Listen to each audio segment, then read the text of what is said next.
నూతనంగా బాధ్యతలు చేపట్టిన పాలకవర్గ సభ్యులు రైతులకు ఇబ్బంది లేకుండా బాధ్యతలు సమర్థవంతంగా నిర్వహించాలని నర్సాపురం ఎమ్మెల్యే ప్రభుత్వ విప్ బొమ్మిడి నాయకర్ అన్నారు.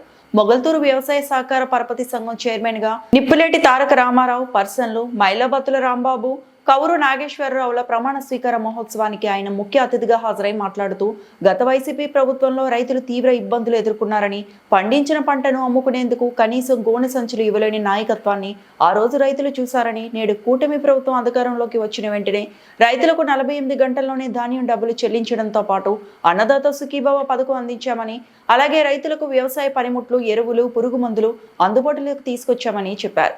కూటమి ప్రభుత్వం నిరంతరం రైతు సంక్షేమం కోసం పనిచేస్తుందని ఆయన అన్నారు. ఈ కార్యక్రమంలో రాష్ట్ర ప్రభుత్వ మైనారిటీ అఫైర్స్ సలహాదారు ఎంఈ షరీఫ్, రాష్ట్ర కాపు కార్పొరేషన్ చైర్మన్ మాజీ మంత్రి కొత్తపల్లి సుబ్బారాయుడు, నర్సాపురం టీడీపీ ఇన్ఛార్జ్ పొత్తూరు రామరాజు, మాజీ ఎమ్మెల్యే కొత్తపల్లి జానకిరాం తదితరులు పాల్గొని రైతులను ఉద్దేశించి మాట్లాడారు.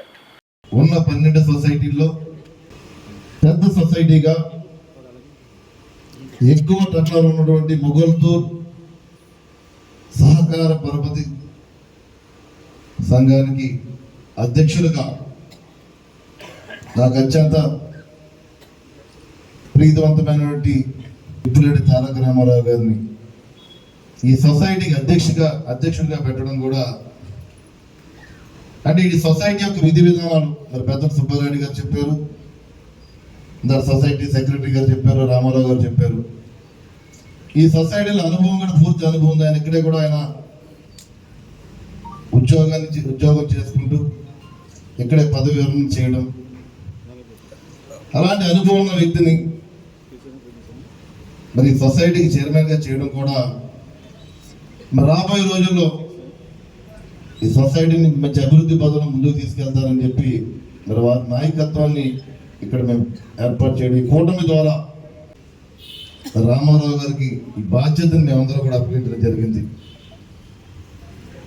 అలాగే డైరెక్టర్లుగా మరి పెద్దలు కౌరు నాగేశ్వరరావు గారు కానీ, మరి సోదరులు మైలాబత్తుల రాంబాబు గారు కానీ, అంటే వీరందరూ కూడా మరి జనసేన పార్టీ నా విజయం కోసం కూడా రాంబాబు గారు కూడా సహకరించారు. ముందు నేను తెలియజేస్తాను. నేను అదేవిధంగా సొసైటీ విషయం చూసుకుంటే కనుక మొగల్తూరు సొసైటీ ప్రత్యేకంగా రైతాంగానికి, అంటే నర్సాపు నియోజకవర్గం చూసుకుంటే కనుక మనం తీర ప్రాంతంలో ఉన్నాం.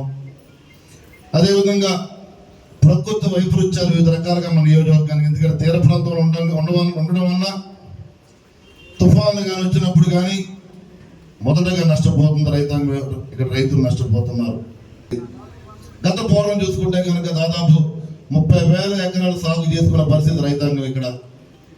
మరి ఈరోజు చూసుకుంటే అది దాదాపు 5-6 వేల ఎకరాలకి సాగు చేసుకునే విధంగానే మన నర్సాపు నియోజక రైతాంగం ఉందని చెప్పి సందర్భంగా తెలియజేస్తున్నాను. అంటే ఈ మొగల్తూర్ సొసైటీ ద్వారా ప్రతి ఒక్క రైతుకి కూడా అండగా ఉండే విధంగా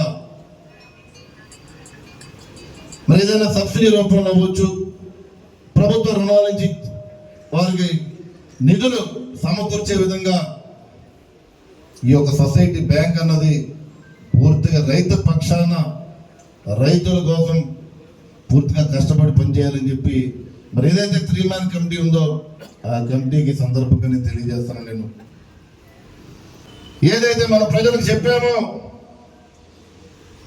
ప్రతి ఒక్కటి కూడా తీర్చే విధంగా సూపర్ 6 పథకం ఏదైతే ఉందో సూపర్ 6 పథకాన్ని సూపర్ హిట్ చేసే విధంగా కల్పించాలి. ఇక్కడ ఇండస్ట్రీ తీసుకురావాలి. గత ప్రభుత్వం చూసుకుంటే కనుక మన రాష్ట్రంలో ఉన్న ఇండస్ట్రీస్ నే భయపెట్టి పక్క రాష్ట్రాలకు తీసుకెళ్లే ఘనత గత ప్రభుత్వాన్ని.